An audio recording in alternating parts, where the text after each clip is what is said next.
இப்ப நாம் தமிழர் கட்சி எடுத்துட்டீங்கன்னா அதுல இருக்கக்கூடிய பெரும்பான்மையான வேட்பாளர்கள் இந்த 40 லட்சம் ரூபாயை செலவு பண்ண முடியாத வேட்பாளர். கண்டிப்பா சார். அப்ப யாராவது அவர்களே கேக்குறாரு சார் 40 லட்சம் எதுக்கு இந்த தொகுதி? அதனாலதான் சொல்றேன் 40 லட்சம் ரூபாய் யாராவது நாம் தமிழர்ல இருந்து செலவு பண்ணணும்னு அவங்க போய் தேர்தல் ஆணையத்துல கணக்கு கொடுத்தாங்கன்னா ஆச்சரியப்பட வேண்டிய விஷயம். இல்ல என்ன குவாலிஃபிகேஷன்ல வேட்பாளர் தேர்வு செய்றாங்க? வெறும் பணம் 5 கோடி 6 கோடி ஜாதி பாக்குறாங்க. மதம், சமூக நீதி பேசினாரே சார். அதுவும் இல்லாம மதசார்பற்ற சமூக நீதி. பெத்த பசங்க கட்டியே ஒரு பெத்த தாய் தகப்பன் இந்த மாதிரி தொடர்ந்து சொல்லிக்கிட்டு இருக்கும்போது அது ஒரு வெறுப்பையும் ஒரு சலிப்புத்தன்மையும் ஏற்படுத்திடும். இவர் இப்ப நேத்து பிரச்சாரத்துல கூட பாத்தீங்கன்னா நான் என்னுடைய கரியரினுடைய உச்சத்தை என்னுடைய பெரிய வருமானத்தை விட்டு நான் உங்களுக்காக வரேன்னு யாராவது கேட்டாங்களா? வாங்க வாங்க வாங்கன்னு நீங்களா விருப்பப்பட்டு வரீங்க. அது முதல் மாநாட்டிலே சொன்னீங்க. இல்ல நல்லா புரிஞ்சுக்கிட்டாங்கன்னு நினைக்கிறேன். திராவிட கட்சிகள் இந்த இலவசங்களை கொடுத்து ஆட்சி பிடிக்கிறாங்க, நம்ம அதே பாணியிலே ஆட்சியை பிடிக்கணும்ன்ற அந்த காய் நகர்த்தக்கூடிய அந்த வேலையை தான் விஜய் செய்யறாரோ அப்படின்ற மாதிரி. அவங்கள விட இது மோசம்னு நான் பாக்குறேன். இன்னைக்கு திமுக அண்ணா திமுகவை விட இது மோசமா டிவிக்கே இருக்குதுன்னு பாக்குறேன். அதே மாதிரி வேட்பாளர்களை அனௌன்ஸ் பண்றீங்க. வேட்பாளர்கள் அனௌன்ஸ் பண்ண உடனே 62 வேட்பாளர்கள் மாற்று கட்சியிலிருந்து வந்தவங்க. அது 2 நாள் 3 நாளைக்கு முன்னாடி. இதெல்லாம் காரணம் என்னன்னா அங்க வேட்பாளர்கள் இல்லை. ஏன்னா எல்லாமே அங்க எதுக்காக நிக்கிறான்னாக்கா அவரை நம்பி நம்ம இருக்கிறோம். ஆரம்ப கட்டத்தில் இந்த போஸ்டர் ஓட்டுறவங்களுக்கு தான் எல்லாமேங்கிற அளவுக்கு சொன்னனால எல்லாம் நம்பிக்கையோடு அங்க இருக்கான். அப்ப அவனுக்கு கடைசியில் நீங்க எல்லாமே மாற்று கட்சியிலிருந்து வரவங்களுக்கு சீட்டு, காசு வச்சிருக்கிறவனுக்கு சீட்டு, இந்த மாதிரி நீங்க சீட்டை கொடுத்துட்டு இருக்கும்போது அப்புறம் நாங்க எதுக்கு உங்களுக்கு? இப்போ ஐயா என்ன சொல்றாரு? விஜய் அவர்கள் வீட்டுக்கு வீடு விஜய் இருக்கான், வீட்டுக்கு வீடு விஜய் இருக்குன்றாங்க. அப்ப அந்த வீட்டுக்கு வீடு விஜய்க்கும் நீங்க சீட்டு கொடுக்கணுமா கொடுக்கூடாதா? வணக்கம். நீங்கள் தமிழ் தேசியவாதியா? ஒரு தமிழ் தேசிய ஊடகம் வலிமையான ஊடகமாக உருவாக வேண்டும் என்று விரும்புகிறீர்களா? அப்போது உலக தமிழர்கள் அத்துணை பேரும் கலங்கரை ஊடகத்தோடு இனமாகவும் பணமாகவும் இணைந்திருங்கள். கலங்கரை சொந்தங்களுக்கு அன்பு வணக்கம். இன்று நம்மோடு நேர்காணலில் இணைந்திருப்பவர் அரசியல் விமர்சகர் நந்தகுமார் அவர்கள். வணக்கம் சார். வணக்கம் மகாலட்சுமி. நலமா இருக்கீங்களா? நீங்க எப்படி இருக்கீங்க? நலமா இருக்கு சார். சார், விஜய் அவர்கள் 234 தொகுதிக்கும் வேட்பாளர்களை நியமிச்சிருக்காரு. ஆனா என்னதான் வேட்பாளரை நியமிச்சாலும் பல அதிருப்திகள் கட்சியில் இருக்கக்கூடிய நபர்களிடையே இப்போ எதிரொலிக்குது. விஜயனுடைய படத்தை எரிக்கிறாங்க, கிழிக்கிறாங்க, இப்படி பல விஷயங்கள் நடக்குது. இது எப்படி பாக்குறீங்க? நேற்று பிரச்சாரம் நடத்தினாரு பெரம்பூர் கொளத்தூர்ல. பிளான் பண்ண மாதிரி 5 இடங்கள்ல பண்ணவும் முடியல. இப்படியே போனா 234 தொகுதியை விஜய் களம் காணுவாரா அப்படின்ற மாதிரியான கேள்விகளும் இருக்கு. இது எப்படி அவர் பதில் சொல்லிட்டார்ல முதல்ல. என்னை நீங்கள் இப்போ சீஃப் மினிஸ்டர் ஆக்கினதுக்கப்புறம் உங்கள் ஊருக்கெல்லாம் நான் வரேன்னு சொல்லியிருக்காருல்ல. எலெக்ஷனுக்கு முன்னாடி நான் எல்லா இடத்துக்கும் வருவேன்னு அவர் சொல்லலையே. ஸோ அதனால் அவர் எலெக்ஷன் முடிஞ்சதுக்கப்புறம் சீஃப் மினிஸ்டர் ஆனதுக்கப்புறம் ஒரு ரவுண்டு போவார். அவங்க இருக்கிறதெல்லாம் பார்க்கும்போது நமக்கு என்ன தோணுதுன்னா, ஐயா ஸ்டாலின் அவர்கள் ரூமை காலி பண்ணிவிட்டு சாவியை கொடுத்தாருன்னா இவங்க சாவியை வாங்கிட்டு போயிட்டு உள்ளார உட்காந்துக்கலாங்கிற அளவுக்கு எல்லாம் முடிஞ்சு போச்சு. தேர்தலே முடிஞ்சிருச்சு. இவங்க தான் ஒரு சீஃப் மினிஸ்டராக தேர்ந்தெடுக்கப்பட்டுட்டாங்க. ஐயா ஸ்டாலின் அவர்கள் ரூமை வெக்கேட் பண்ணுறதுக்காக இவங்க வெயிட்டிங்கில் இருக்கிறாங்கங்கிற அளவுக்கு தான் அவங்களுடைய அரசியல் நிலைப்பாடுகள் இருக்குது. அது உள்ளபடியே வருத்தமும் கூட. நீங்கள் சொன்ன மாதிரி இந்த வேட்பாளர்னு பார்க்கும்போது 234 அனௌன்ஸ் பண்ணியிருக்காங்க. ஆனால் அதை அனௌன்ஸ் பண்ணுறதுக்குள்ளார அவங்க பட்ட பாடு இருக்குது. அடாடாடாடாடா. ஒரு படத்தில் இவர் தான் சொல்லுவார் பாருங்க, பல ஃப்ரெண்ட்ஸு வச்சுருக்கிறவங்களாம் நல்லா இருக்கிறான், ஆனால் நான் ஒன்றைய மட்டும் ஒரு நண்பனாக வச்சு நான் படுற பாடு இருக்கேன், எப்பான்னு பண்ணேன். அந்த மாதிரி தேர்தலில் இந்த 234 கேண்டிடேட்ஸை போடுறதுக்குள்ள அவங்க பட்ட பாடு அவங்களுக்கு தான் வெளிச்சம். ஆனால் பல பேர் நினச்சிருப்பாங்க போல நம்மளும் மாற்று கட்சியிலே இருந்திருக்கலாமோ அப்படின்னு.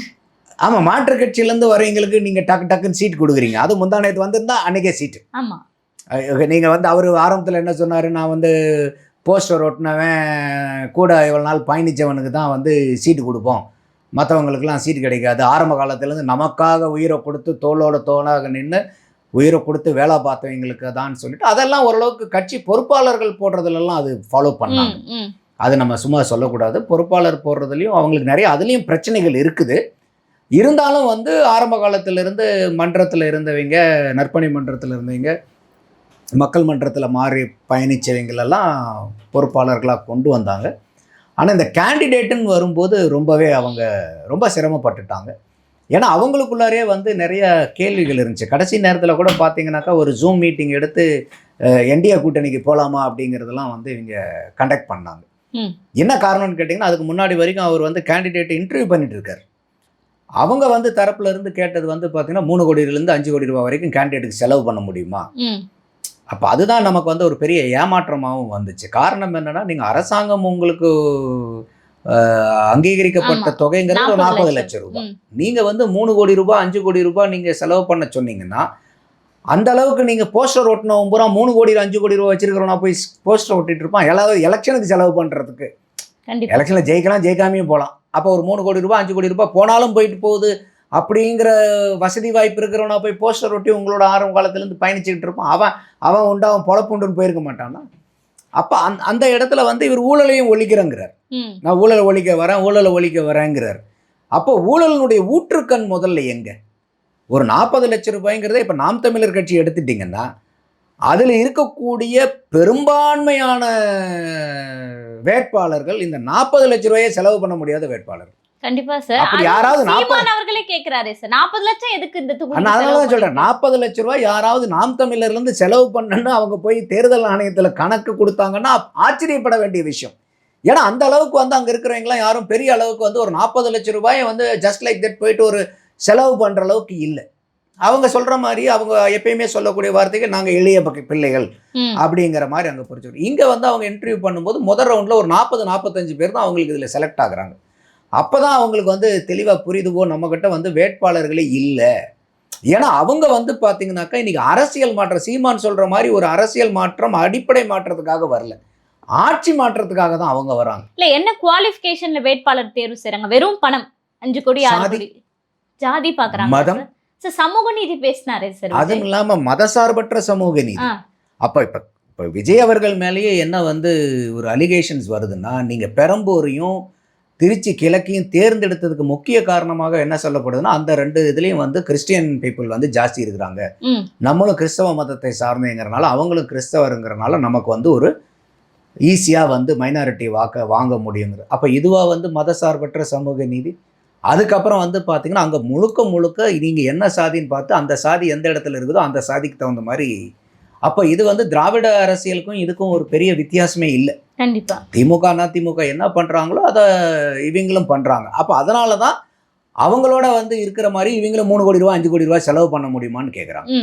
அப்போ நீங்க ஒரு 40 லட்சம் ரூபாய் அங்கீகரிக்கப்பட்ட இடத்துல அனுமதிக்கப்பட்ட இடத்துல நீங்க 3 கோடி ரூபாய் 5 கோடி ரூபாய் ஒருத்தன் செலவு பண்றான்னா நீங்க சொல்ற மாதிரி நீங்க எல்லாருமே எளிய பிள்ளைகளா இருந்துச்சுன்னா அவன் என்ன பண்ணுவான்?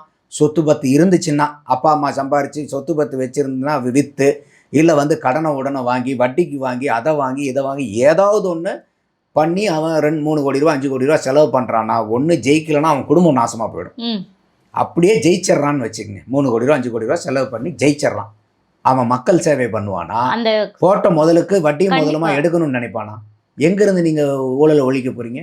அப்போ ஊழலினுடைய ஊற்றுக்கண்ணே எங்கன்னா வேட்பாளர் செலவு பண்ணுற பணத்தில் இருந்து தான் அந்த ஊழலே ஆரம்பிக்குது. இன்னொன்னு சார், இப்ப 5 கோடி செலவு பண்ணணும் அப்படின்னா என்ன இலவசங்கள் ஏதாவது கொடுக்க போறாங்களா மக்களுக்கு அப்படின்ற மாதிரியான பார்வையெல்லாம் இருக்குல்ல சார். அருண்ராஜ்லாம் வச்சிருந்தாரு இல்லையா, டப்பா கப்பாலாம் வச்சிருந்து ஸ்டிக்கர் எல்லாம் ஒட்டி. அப்ப அந்த மாதிரி ஏதாவது ஒண்ணு நீங்க வந்து அவங்க என்ன பண்றாங்களோ திமுக அண்ணா திமுக அந்த மாதிரி நீங்க பண்ணுங்க, அதெல்லாம் நீங்க பாத்துக்குங்க. அப்போ வந்து ஒரு தொகுதியில் வந்து நம்ம ஒரு எம்எல்ஏவாக வர முடியும்னா நமக்கு வந்து ஒரு 3 கோடியிலேருந்து 5 கோடி ரூபாய் வரைக்கும் குறைஞ்சபட்சம் அந்த அமௌண்ட் செலவு பண்ணுறீங்கனால தான் ஒரு டஃப் ஃபைட்டு கொடுத்து ஜெயிக்கிறதுக்கு ஒரு வாய்ப்பு இருக்குதான்னு ட்ரை பண்ணலாங்கிற அளவுக்கு தான் அவங்களுடைய அரசியல் மேலே அவங்களுடைய கொள்கைகள் மேலே நம்பிக்கை வச்சிருக்காங்களோன்னு நான் ஐயப்பாடுபடுறேன் சார். அப்போ விஜய் அரசியலுக்கு வந்தது சம்பாதிக்கிறதுக்கு தான் அப்படின்ற மாதிரியான ஒரு அவர் அந்த மாதிரி இருக்காரான்னு தெரியல. என்ன காரணம்னு கேட்டிங்கன்னா அவர் இப்பயும் தொடர்ந்து என்ன சொல்லிட்டு இருக்காரு, நான் எல்லாம் உங்களுக்காக தான் விட்டுட்டு வந்தேங்கிறாரு. அது எனக்கு வந்து நீங்கள் ஒரு தடவை சொல்லலாம் 2 தடவை சொல்லலாம், நான் பீக் கேரியரில் விட்டு வந்துட்டேங்கிறது. இது தொடர்ந்து நீங்கள் சொல்லிக்கிட்டு இருக்கிறது வந்து பார்த்தீங்கன்னாக்கா அது வந்து ஒரு வகையான சலிப்பை ஏற்படுத்துது. இப்போ நம்ம பெத்த பிள்ளைங்களா இருந்தால் கூட நான் படுற பூரா உங்களுக்காக தாண்டா நான் கஷ்டப்படுறேன் நீங்கள் தொடர்ந்து உங்கள் பசங்க பிள்ளைங்கிட்ட வந்து ஒரு 10 தடவை சொல்லி பாருங்க, கோவம் வந்துடும். எனக்காக நீ என்னப்பா கஷ்டப்படுறேன்னு கேட்க ஆரம்பிச்சிருவான். ஒரு தடவை 2 தடவை சொன்னீங்கன்னா அவன் சரி ஏதோ அப்பா நமக்காக கஷ்டப்படுறாரு அப்படின்ட்டு போயிடுவான். ஆனால் நீங்கள் எல்லாத்துக்கும் வந்து பார்த்தீங்கன்னா நான் உனக்காக தான் கஷ்டப்படுறேன் எனக்காக நீ ஏன் கஷ்டப்படுற, நீ கஷ்டமே படாதான்ருவான். பெத்த பசங்க கட்டியே ஒரு பெத்த தாய் தகப்பன் இந்த மாதிரி தொடர்ந்து சொல்லிக்கிட்டு இருக்கும்போது அது வந்து ஒரு வெறுப்பையும் ஒரு சலிப்புத்தன்மையும் ஏற்படுத்திடும். இவர் இப்போ நேற்று பிரச்சாரத்தில் கூட வந்து பார்த்தீங்கன்னா, நான் என்னுடைய கரியரினுடைய உச்சத்தை, என்னுடைய பெரிய வருமானத்தை விட்டு நான் உங்களுக்காக வரேன்னு. யாராவது வந்து கேட்டாங்களா? வாங்க வாங்க வாங்கன்னு. நீங்களா விருப்பப்பட்டு வரீங்க. அது முதல் மாநாட்டிலே சொன்னீங்க. அது நானே பல இடத்துல பேசியிருக்கேன். பரவாயில்ல, இந்த கரியரினுடைய பீக்கில் 51 வயசில் வந்து விட்டுட்டு வராருனாக்கா, இவருக்கு ஒரு இரண்டாவதாக இருக்கக்கூடிய நடிகர்கள் பக்கத்திலே இல்லை, எல்லாம் ரொம்ப தூரத்தில் தான் இருக்காங்க. அதெல்லாம் பாராட்டப்படும். அப்போது அடுத்தவங்க பாராட்ட வேண்டிய பாயிண்ட்டை நீங்கள் விட்டுறணும். அடுத்தவங்க தான் அதை பற்றி பேசணும்.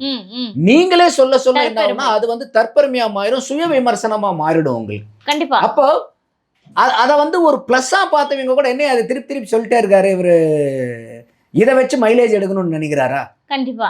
இன்னொன்னு சார், இப்ப இந்த 5 கோடி 6 கோடி வேட்பாளர்களிடம் எதிர்பார்க்கறாங்க அப்படின்னும் போது விஜய் வந்து அப்போ அந்த நபர்கள் அப்படி தேர்வு செய்யறாருன்னா இவர் சேவை செய்யற மனப்பான்மையோட இருந்தா அப்படி தேர்வு செய்ய மாட்டார்ல சார். சேவை செய்யற இதுக்கு வந்து பாத்தீங்கன்னாக்கா முதல்ல உங்களுடைய நடவடிக்கை எப்படி இருக்குங்கிறத பார்க்கணும் இல்லையா? அப்போ விளையும் பயிர் முளையிலேயே தெரியும்பாங்களா? அப்போ நீங்கள் இந்த மாதிரி சேவை பண்ணணுங்கும் போது இது வரைக்கும் என்ன பண்ணியிருக்கோம்? ஓகே, அவர் அந்த கல்வி கூடங்களுக்கு படித்தவங்களுக்கெல்லாம் பரிசு கொடுக்குறோம், அதெல்லாம் நானே பாராட்டி பேசியிருக்கேன். ஆனால் பொதுமக்களுக்கு உண்டான பிரச்சனைகளுக்கு நீங்கள் எதுக்காக வந்து நின்றுருக்கீங்க? பரந்தூருக்கு போனார் சிஎம் சார், நீங்களே சரி பண்ணுறீங்களா, இல்லை இவங்க எல்லாத்தையும் விவசாயிகளெல்லாம் கூப்பிட்டு உங்கள் வீட்டுக்கு வரட்டுமா, இல்லை வந்து தலைமைச் செயலகத்துக்கு வரட்டுமா, சட்டமன்றத்துக்கு கேட்டார். ஏதாவது செஞ்சாரா? இல்லை. அதே மாதிரி வந்து பார்த்தீங்கன்னாக்கா அந்த லாக்அப் மரணத்துக்கு நான் ரொம்பவே பாராட்டி பேசியிருந்தேன். 24 குடும்பம், அது எல்லா குடும்பத்தையும் மேடையேற்றிருந்தார். அதுக்கப்புறம் அதை பற்றி அங்கேயாவது பேசுகிறாங்களா? அதுக்கப்புறமே இன்னைக்கு லாக்அப் மரணங்கள் தொடர்ந்து நடந்துகிட்டு இருக்கா இல்லையா? அதுக்கு இன்னைக்கு வரைக்கும் இல்லை. ஆணவ படுகொலை தடுப்பு சட்டம் போடணுங்கிறது எதிர்கட்சியிலிருந்து கூட்டணி கட்சி ஆளுங்கூட்டணியில் இருக்கிறவங்க வரைக்கும் எல்லாரும் கேட்டாங்க. இவர் அதை பற்றி எதுவுமே பேசலை. மக்களுடைய பிரச்சனைகளுக்கு எதுவுமே வராதவங்கும் போது அப்போ ஆட்சியில் உட்கார்ந்ததுக்கப்புறம் நான் எல்லாத்தையும் சரி பண்ணுவேன் அப்படின்னாக்கா, அந்த ஆட்சியில் உட்கார்றதுக்கு நீங்கள் எல்லாத்தையும் சரி பண்ணக்கூடிய ஒரு நன்முயற்சியும் உங்களுக்கு அந்த உண்டான ஊக்கமும் ஆக்கமும் முயற்சியும் இருக்குதான்னு பார்த்து தானே ஆட்சியில் உட்கார வைப்பாங்க. கண்டிப்பாக. நீங்கள் வந்து இன்றைக்கி நாளைக்கு எங்கிட்டே வந்து பார்த்தீங்கன்னா ஒரு சென்னை மாவட்ட கலெக்டராக என்னை உட்கார வச்சா என்னால் மேனேஜ் பண்ண முடியுமாங்கிறதுக்காக என்னை போய் உட்கார வச்சுருவாங்களா? எனக்கு ஐஏஎஸ்ங்கிற ஒரு படிப்பு எதுக்கு வச்சுருக்கான்? இல்லை என்கிட்ட கொடுத்து பாருங்க, நான் சென்னையை வந்து நான் எப்படி பார்க்குறாங்கன்னு சொன்னால் அதை ஏற்றுப்பாங்களா? நீ ஐஏஎஸ் படிச்சிருக்கியாப்பா, கலெக்டராக இருக்கியாப்பான்னு கேட்பாங்க. அட்லீஸ்ட் தாசில்தார் அண்ணாச்சுக்கு வேலை பார்த்துருக்கியா அப்படின்னு கேட்பாங்க. அப்போ ஒன்றுமே இல்லாத போது வந்து பார்த்தீங்கன்னா நீங்கள் எங்கிட்ட கொடுங்க, நான் செஞ்சு காமிக்கிறேன், கொடுங்க எனக்கு செஞ்சு காமிக்கிறேங்கன்னா இது என்ன வந்து ஒரு சாதாரண ஒரு இதா? இல்லை நான் இதை செஞ்சு பார்க்குறேங்க உங்களுக்கு பதிலுங்க. இது ஒரு ஒரு ஒரு ஆட்சி, ஒரு தமிழகத்தை வந்து நீங்கள் உங்களை கொடுக்கறதுக்கு மக்கள் தயாராக தான் இருக்காங்க, யோசிக்கிறாங்க. அதற்குண்டான முயற்சியை நீங்கள் செய்கிறீங்களாங்கிறதான் கேள்வி. கண்டிப்பா. அந்த வேட்பாளர்கள் கூட்டத்துல கூட பெரம்பூர் தொகுதியை விட்டு கொடுத்த நபர் அப்படின்னு சொல்லி ஒருவரை அறிமுகப்படுத்தும் போது அவர் வந்து காலில் விழுந்து எழுந்துக்கவே மாட்டேங்கிறாரு, கையை தூக்கி இப்படி காட்டு காட்டுன்னு சொல்றாரு. ஒருவேளை அவர் போதையில இருந்தாரோ அப்படின்ற மாதிரி பல விமர்சனங்கள் இன்னைக்கு எழுந்துட்டு இருக்குல்ல சார்? இல்லை, அது எனக்கு தெரியல. அது நம்ம தெரியாம அதை ஒன்று கமெண்ட் பண்ணக்கூடாது.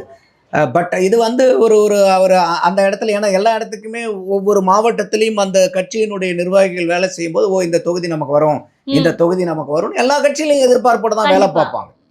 அப்போ அந்த மாதிரி வந்து இப்போ விஜய் அவர்களுக்கு ஒரு முதல்வர் ஆகணும்னு ஒரு எதிர்பார்ப்பு இருக்கும்போது அந்த தொகுதியில் இருக்கிறவனுக்கு தான் ஒரு எம்எல்ஏக்கு நிற்கணுங்கிற எதிர்பார்ப்பு இல்லாமல் இருந்திருக்கும். அப்போ அதை வந்து அவர் கூப்பிட்டு வந்து இல்லை இந்த மாதிரி எனக்காக விட்டு கொடுத்தால நான் பார்த்துக்கிறேன், நீங்கள் யாரும் கவலைப்படாதீங்கன்னு அவருடைய சார்பில் அவருடைய ஆதரவாளர்களுக்கு ஒரு தகவல் தெரிவிக்கிறத பார்க்குறேன். அதெல்லாம் ஒரு தலைவர் பண்ண வேண்டிய விஷயம்தான், அதில் எனக்கு ஒரு மாற்று கருத்து இல்லை.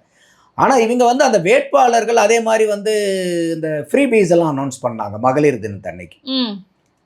அந்த மகளிர் தினத்தன்னைக்கும் அது ஒரு பெரிய ஏமாற்றம். அன்றைக்கி வந்து ஒரு 12 வாக்குறுதி கொடுத்தாங்க.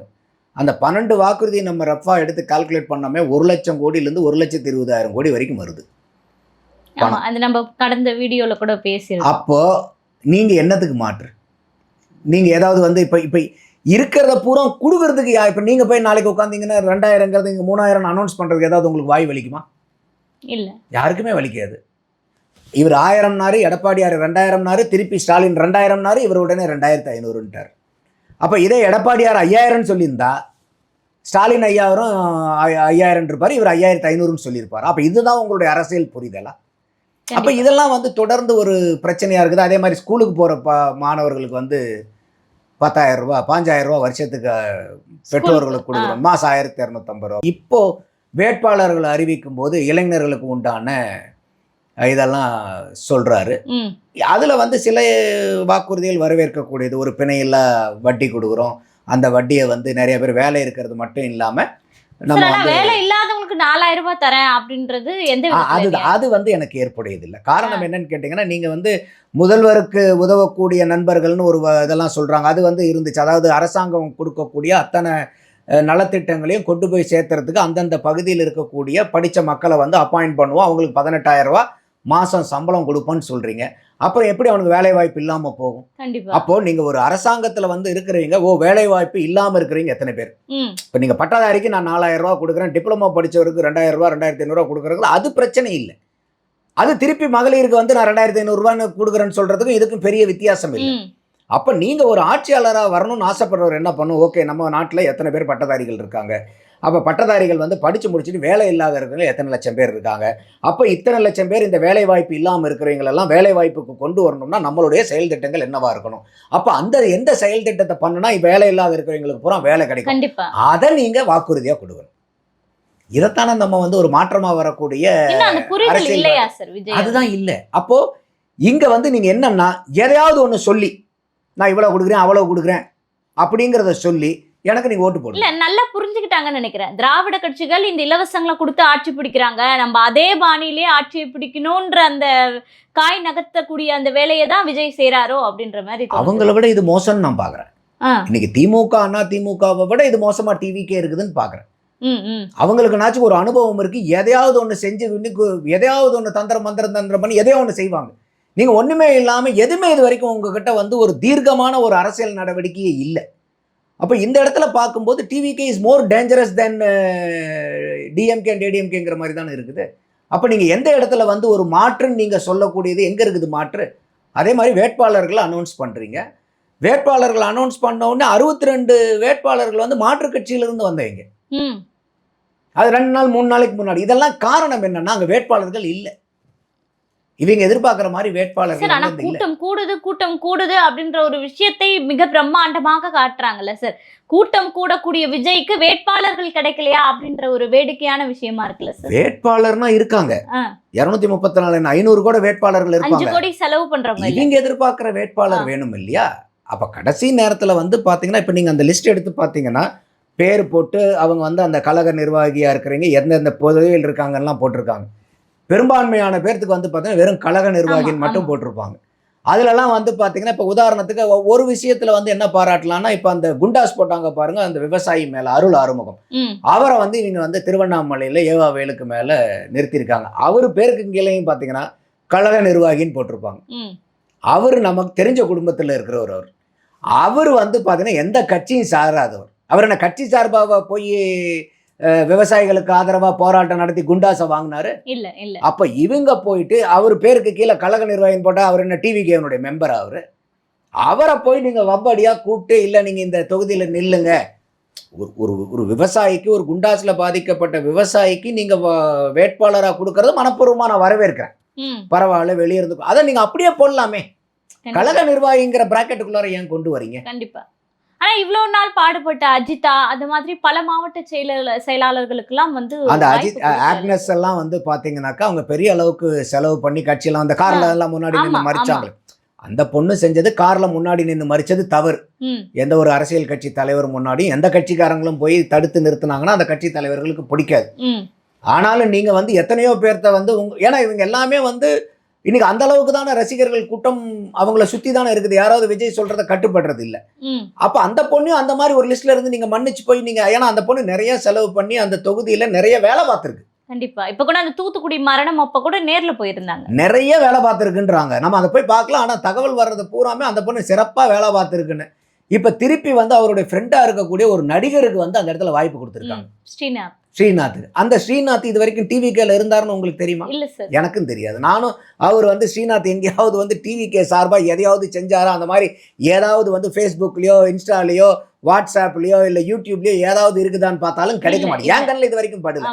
அப்படி இருக்கக்கூடிய ஆளை நீங்க போய் ஒரு வேட்பாளராக போடும்போது இப்போ என்ன ஆகுது? அவங்க ஆதரவாளர்கள் பூரா அவங்க வீட்டில் வச்சிருந்த தாவேகா கொடி, ஸ்டிக்கரு, விஜய் போஸ்டர் எல்லாத்தையும் கிழிச்சு போடுறது இப்ப காணொலியா வருது. சார், கிட்டத்தட்ட ஒரு 80% தாவேகாவினர் அதாவது விஜய்க்கு எதிராக இப்போ வந்து நிற்பதாக தகவல்கள் வெளியாகுது. இது உண்மையாக இல்ல அந்த அளவுக்கு இருக்கான்னு தெரியல. ஏன்னா எந்த ஒரு கட்சியா இருந்தாலுமே ஒரு வேட்பாளர் அனௌன்ஸ் பண்ணும்போது ஒரு முட்டல் மோதல் வரும். கண்டிப்பா சார். இருந்தாலும் அந்த மாவட்ட செயலாளர்கள் அவர்கள் தானே சார் அந்த ஓட்டுக்களை பெற்றுக் கொடுக்கக்கூடிய நபர்களா இருப்பாங்க. இப்ப அப்ப அவங்க அதிருப்தியில இருக்கும்போது இவரால எப்படி வெற்றி அதை சாத்தியப்படுத்த முடியும்? சிக்கலே இப்ப அவங்க தாங்கிறாங்க. ஆ. மாவட்ட செயலாளர்களே நான் வந்து உனக்கு சீட்டு வாங்கி கொடுக்கணும், எனக்கு இவ்வளவு காசை கொடு ம். அப்படிங்கிற இந்த இந்த வாக்காளர்களுக்கு சீட்டு வாங்கி கொடுக்கறத ஒரு பிசினஸ் பிளாட்ஃபார்மா மாத்திட்டாங்கன்றாங்க. அவங்க அவங்களுக்காக சீட்டு கேட்கறது மட்டும் இல்லாம அப்படி இருந்தாங்கன்னா கூட பரவாயில்ல. அப்படி பார்த்தா இன்னைக்கு 234க்கு வந்து பார்த்தீங்கன்னா அவங்க 2 தொகுதிக்கு ஒன்று போடுறாங்க. 120 மாவட்ட செயலாளர்கள். அத்தனை மாவட்ட செயலாளர்களும் வேட்பாளராக நிற்கிறாங்களான்னு தெரியல. அப்போ அது இல்லாமல் இந்த கழக நிர்வாகின்னு வருது பார்த்தீங்களா, எந்த பேருக்கு பின்னாடி வேறு எதுவுமே இல்லாமல் கழக நிர்வாகின்னு வரும். அதில் பூரா நிறைய வந்து பார்த்தீங்கன்னாக்கா இந்த மாதிரி வந்து நான் சொன்ன மாதிரி இந்த மாதிரி அந்த கட்சிக்கு சம்மந்தமே இல்லாத ஆட்களை வந்து அவங்க கூப்பிட்டு அவங்க நிறுத்துறது ஒன்று. 2வது பணத்தை வாங்கிட்டு கொடுக்கக்கூடிய வேட்பாளர்கள் 2. 3வது கடைசி நேரத்தில் வேற்று கட்சியிலேருந்து மாற்று கட்சியிலேருந்து வந்து நான் இவ்வளோ செலவு பண்ண முடியும் அவ்வளோ செலவு பண்ணிங்கிற ஓவர் நைட்டில் கொடுத்த சீட்டுகள் இந்த மாதிரி டிக்கெட்டு தான். அடுத்தது நீங்கள் கூட்டணி கட்சின்னு எடுத்துக்கிட்டிங்கன்னா கூட அவங்களுக்கு யாருமே கூட்டணி போகல. சீமான் கூட அடிக்கடி சொல்லுவார், நாங்கள் தனிச்சு நிற்கிறோம், அவர் தனித்து விடப்பட்டனால தனிச்சு நிற்கிறார், எங்களுக்கும் அவங்களுக்கும் பெரிய வேறுபாடு இருக்குன்னு பாரு. அதை நான் 100க்கு 100 ஏற்றுக்கிறேன்.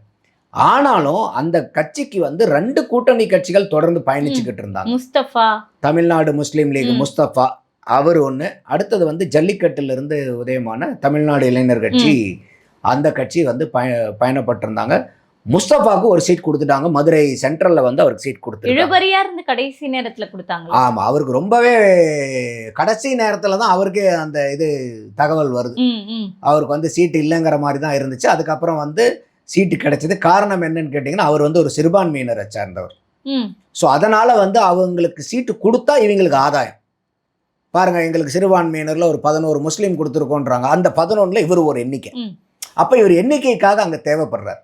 இல்லைன்னா மதுரைக்கும் அவருக்கும் தொடர்பு பெரிய அளவுக்கு தொடர்பு கிடையாது. அப்போ நீங்கள் கொடுக்குற மாதிரி இருந்தால் அவர் பகுதியில் கொடுத்துருக்கணும். எந்த பகுதியை சார்ந்தவரோ அந்த பகுதியில் கொடுத்துருக்கணும். அந்த மாதிரி கொடுக்கல. மதுரை சென்ட்ரலில் கொண்டு எங்கேயோ ஒன்று அடிக்கிறீங்க. அடுத்தது இந்த தமிழ்நாடு இளைஞர் கட்சிக்கு வந்தீங்கன்னா அவங்க கட்சி ஆரம்பிக்கிறதுக்கு முன்னாடி தாவேக்கா வந்து கட்சி ஆரம்பிக்கிறதுக்கு முன்னாடி இருந்து அவங்களோட பயணம் பண்ணிட்டு இருக்காங்க. ரொம்ப நம்பிக்கைக்கு உரிய ஆட்களாக இருந்திருக்காங்க. எல்லா இடத்துலையும் மீடியாக்கள் ஆகட்டும், பொதுவெளி ஆகட்டும், எல்லா இடத்துலையும் போயிட்டு டிபேட் ஆகட்டும் போயிட்டு தாவேக்கா வந்து பிரச்சனைனா வரமாட்டாங்க. நீங்கள் பார்த்துருப்பீங்க. அவங்க மேலே ஏதாவது ஒரு பெரிய பிரச்சனைனா அவங்க எந்த விவாத நிகழ்ச்சிக்கும் வரமாட்டாங்க. உடனே ஆப்சன்ட் போட்டுருவாங்க. As I am suffering from fever அப்படின்னு சொல்லி ஒரு லீவ் லெட்டர் மாதிரி கொடுத்துருவாங்க. எந்த சேனலுக்கு போக மாட்டாங்க. அப்போ பூரா இந்த டீம் தான் போய் எல்லா சேனல்லையும் உட்காந்து முட்டு கொடுத்து அவங்களுக்கு தாவேக்கா மேலே உழுவக்கூடிய அட்டிய உதைய பூரா இவங்க வாங்கிட்டு ஏசுநாதர் சிலுவையில் அறையப்பட்ட மாதிரி அவங்க வந்து பார்த்தீங்கன்னாக்கா விஜய்க்காக இவங்க சிலுவையில் அறையப்பட்டு அந்த அளவுக்கு முட்டு கொடுத்து தாவேக்கா மேலே எந்த களங்கமும் வந்துடக்கூடாதுன்னு இந்த கட்சி தான், இந்த டீம் தான் போய் காப்பாற்றிட்டு இருந்துச்சு. அந்த தமிழ்நாடு இளைஞர் கட்சிக்கு ஒத்த சீட்டு கொடுக்கல. யோசிச்சு பாருங்க. அப்போது உங்களை மதித்து கூட்டணி வரல, அது ஒரு பகுதி. உங்களை மதித்து ஆரம்பத்திலிருந்தே கூட்டணி இருக்காங்கல்ல, வெளியே கூட சொல்லாமல் உங்களோட பயணிச்சுக்கிட்டு இருக்காங்க ஒன்னோட மண்ணா. உங்களுக்கு எப்பப்பெல்லாம் ஆபத்தோ எப்பப்பெல்லாம் உங்களால் முடியலையோ அப்போ பூரா அவங்க வந்து உங்கள் மேலே உழுவுற அடி உதைய பூரா அவங்க வாங்கிட்டு நின்னாங்க உங்களை காப்பாற்றிக்கிட்டு. என்ன பண்ணியிருக்கீங்க? அவங்களுக்கு ஒத்த சீட்டு கொடுக்கறதுக்கு உங்களால் கெப்பாசிட்டி இருக்கா? அப்போது இதையெல்லாம் வந்து நீங்கள் கூட்டணி கட்சியை நடத்தக்கூடிய தர்மமா இது? அதனால தான் சொல்கிறேன், இப்போ முஸ்தபாவுக்கு கொடுத்தது அவர் சிறுபான்மை, இந்த ஒரு காரணத்தினால தான் முஸ்தபாவுக்கு கொடுத்தது அவர் சிறுபான்மைங்கிறதுனாலத்துக்கு மட்டும் கொடுத்துருக்குறாங்க. இல்லைன்னா அவரும் வந்து ஒரு ஜென்ரல் கேட்டகரியாக இருந்தாலும் அவருக்கும் கொடுத்துருக்க மாட்டாங்க. கண்டிப்பா சரி. இப்ப கட்சிக்குள்ளேயே வந்து எதிர்ப்புகள் வந்து பல பேரால எழுறதால எதிர்பார்க்கப்பட்டவர்களுக்கு சீட் கொடுக்கல அப்படின்ற ஒரு அதிருப்தி இருக்கிறதால வேட்பாளருக்கு எதிராக அவர்களே வந்து இருக்க மாட்டாங்கன்னு என்ன நிச்சயம்? கட்டாயமா இது வந்து எல்லா கட்சிக்கும் இருக்குது பிரச்சனை. இப்போ கூட நம்ம டிஆர் பாலு வீட்டில் போய் அந்த தாம்பரம் அவர் போய் கலாட்டா பண்ணதெல்லாம் பார்த்தோம். அறிவாலத்திலையும் போய் அவங்க கத்துறதெல்லாம் பார்த்தோம். அதே மாதிரி நாமக்கல்ல வந்து தங்கமணி அவர்கள் வீட்டில் போயிட்டு பாஸ்கர் அவர் பழைய முன்னாள் எம்எல்ஏ போய் கலாட்டா பண்ண, இது எல்லா கட்சியிலும் நடக்கும். ஆனால் அந்தந்த கட்சிக்கு இதெல்லாம் கை வந்த கலை. இதெல்லாம் ஏற்கனவே பல தேர்தலில் பார்த்தா அதை எப்படி மேனேஜ் பண்ணணும், எப்படி எங்கே ஊற்றி அந்த நெருப்பு அணைக்கணுங்கிறதெல்லாம் தெரியும். இது உங்களுக்கு புது ஆட்டம். இது பெரிய அளவுக்கு பிரச்சனைகளை கிளப்பும் உள்ளார். ஏன்னா எல்லாமே வந்து அங்கே எதுக்காக நிற்கிறான்னாக்கா அவரை நம்பி நம்ம இருக்கிறோம். ஆரம்ப கட்டத்தில் இந்த போஸ்டர் ஓட்டுறவங்களுக்கு தான் எல்லாமேங்கிற அளவுக்கு சொன்னனால எல்லாம் நம்பிக்கையோடு அங்கே இருக்கான். அப்போ அவனுக்கு வந்து கடைசியில் நீங்கள் எல்லாமே வந்து மாற்றுக் கட்சியிலேருந்து வரவங்களுக்கு சீட்டு, காசு வச்சிருக்கிறவனுக்கு சீட்டு, இந்த மாதிரி நீங்கள் சீட்டை கொடுத்துட்டு இருக்கும்போது அப்புறம் நாங்கள் எதுக்கு உங்களுக்கு? இப்போ ஐயா என்ன சொல்கிறாரு, விஜய் அவர்கள் வீட்டுக்கு வீடு விஜய் இருக்கான், வீட்டுக்கு வீடு விஜய் இருக்குன்றாங்க. அப்போ அந்த வீட்டுக்கு வீடு விஜய்க்கும் நீங்கள் சீட்டு கொடுக்கணுமா கொடுக்கூடாதா? கண்டிப்பா. அப்போ அவங்களுக்கெல்லாம் கொடுக்காம நீங்கள் வந்து முந்தா நேற்று வந்து எங்களுக்கு, அப்போ உங்களை நம்பி ஒவ்வொரு வீட்லையும் இருக்கக்கூடிய விஜய்க்கு என்னத்தை கொடுத்தீங்க? அல்வாவை தானே கொடுக்குறீங்க நீங்கள். அப்போ இது வந்து ஒரு பெரிய ஏமாற்றத்தை ஏற்படுத்துது. அப்போ இது வந்து அங்கே போய் இப்போ மற்ற கட்சிகள் மாதிரிலாம் அந்தந்த பகுதியில் வந்து ஆட்கள் இல்லை. இப்போ வந்து பார்த்தீங்கன்னாக்கா இங்கே வந்து டிஆர் பாலு இருக்காருனாக்கா அந்த பக்கம் ஒரு தங்கமணி இருக்காரு, வேலுமணி இருக்காரு, விஜயபாஸ்கர் இருக்காருன்னா இந்த பக்கம் செந்தில் பாலாஜி, இந்த மாதிரி பெரிய தலைகள்லாம் அங்கே இல்லை. அப்போ நீங்கள் யாருமே அவங்கவுங்க வேலையை பார்த்துக்கிட்டு இருக்காங்க. அப்போ யாருமே இந்த மாதிரி வந்து ஒரு மனக்கசப்பில் இருக்கிறவங்கள, துவண்டு போனவங்கள, ஏமாற்றம் அடைஞ்சவங்கள போய் தட்டி கொடுத்து வா பரவாயில்ல, அதனால என்ன, வா ஓடலாம், ஒன்றா ஓடலான்னு கூட்டிட்டு வர்றதுக்கு ஆள் இல்லை இன்னைக்கு. இந்த ஒரு சில காரணத்தினாலே வந்து ஒரு 2-3% மேல அவங்களுடைய வாக்கு வங்கி அடிபடுறதுக்கு பெரிய வாய்ப்பா இருக்கு. அது யாருக்கு அதிகமா டிரான்ஸ்ஃபர் ஆக வாய்ப்பு இருக்கு சார்? இப்ப 2 விஷயம் நான் பாக்குறேன் மகாலட்சுமி. அதாவது வந்து தாவேகாவை எப்படி பார்த்தாங்க, நான் முதல் கொண்டு எப்படி பார்த்தேன் அப்படிங்கிறது. ஒண்ணு, ஒரு மாற்றம் இருக்கக்கூடிய கட்சிகளுக்கு ஒரு மாற்றம், அரசியல் மாற்றமா பார்த்தவங்களுக்கு இவர் பண்ணக்கூடிய இந்த கடந்த 1 மாத காலமாக இவர் பண்ணக்கூடிய நடவடிக்கைகள், அரசியல் நடவடிக்கைகள் எல்லாமே என்ன மாதிரி ஆட்களுக்கு ஒரு பெரிய ஏமாற்றம். அப்போ வந்து ஒரு மாற்றமா, ஒரு அரசியல் மாற்றம், அடிப்படை மாற்றத்தை ஒரு விஜய் கொடுப்பாருன்னு நம்பி இருந்தவங்களுக்கு, விஜய் மேல இந்த மாதிரி ஏமாற்றப்பட்டவர்களுக்கு சீமான் ஒரு பெருவாய்ப்பா அமைவர். 2வது, சரி ஒரு ஆட்சி மாற்றம் மட்டும் இருந்தா போதும், நமக்கு பெரிய அரசியல் மாற்றம், அடிப்படை மாற்றம்லாம் வேண்டியது இல்லை, திமுக வராம இருந்தா போதும்பா. திமுகவில் ஏகப்பட்ட ஆன்டி இன்கம்பன்சி இருக்கு, ஏகப்பட்ட கஞ்சா பிரச்சனை இருக்குது, ஏகப்பட்ட சிந்தட்டிக் ட்ரக் ப்ராப்ளம், பெண்கள் பாதுகாப்பு, சட்டம் ஒழுங்கு சீரழிச்சிட்டு இருக்கு, இந்த மாதிரி பிரச்சனை ஏகப்பட்டது இன்னைக்கு அரசாங்க ஊழியர்கள், இதெல்லாம் இந்த திமுகவை எப்படியாவது வராமல் இருந்தால் பரவாயில்லப்பான்னு இருக்கிறவங்களுக்கு அவங்க வந்து பார்த்தீங்கன்னாக்கா இன்னைக்கு விஜயை அப்போ அந்த மாதிரி ஆட்கள் விஜயை பார்த்தீங்க போகிறா இன்னைக்கு அதிமுகவை பார்ப்பாங்க. அப்போ விஜயை நோக்கி இருந்த பார்வைகள் 2 பார்வைகளாக பார்க்குறேன். ஒன்று, ஆட்சி மாற்றம் இருந்தாலே போதுங்கிறவங்க, விஜய் அதுக்காக எதிர்பார்த்தவங்க இன்னைக்கு அதிமுக பக்கம் பெருவாரியாக போகிறாங்க. ஒரு அடிப்படை மாற்றம், அரசியல் மாற்றம் வேணும்னு விஜயை ஒரு மாற்றா பார்த்தவங்க போகிறான், அதுக்கு ஏமாற்றம் அடைஞ்சனால அவங்க சீமானை வந்து ஒரு ஆல்டர்னேட்டாக பார்க்குறாங்க. அப்போ இந்த மாதிரி விஜய்க்கு ஏற்படக்கூடிய இந்த வாக்கு சேதாரம் வந்து அதிமுகவுக்கும் நாம் தமிழர் சீமானுக்கும் பிரிஞ்சு போகிறதா தான் நான் பார்க்குறேன். கண்டிப்பா சார். நடப்பு கால அரசியல் குறித்து பல்வேறு தகவல்களை பகிர்ந்துக்கிட்டீங்க. தொடர்ந்து பேசுவோம். நன்றி. நன்றி மகாலட்சுமி.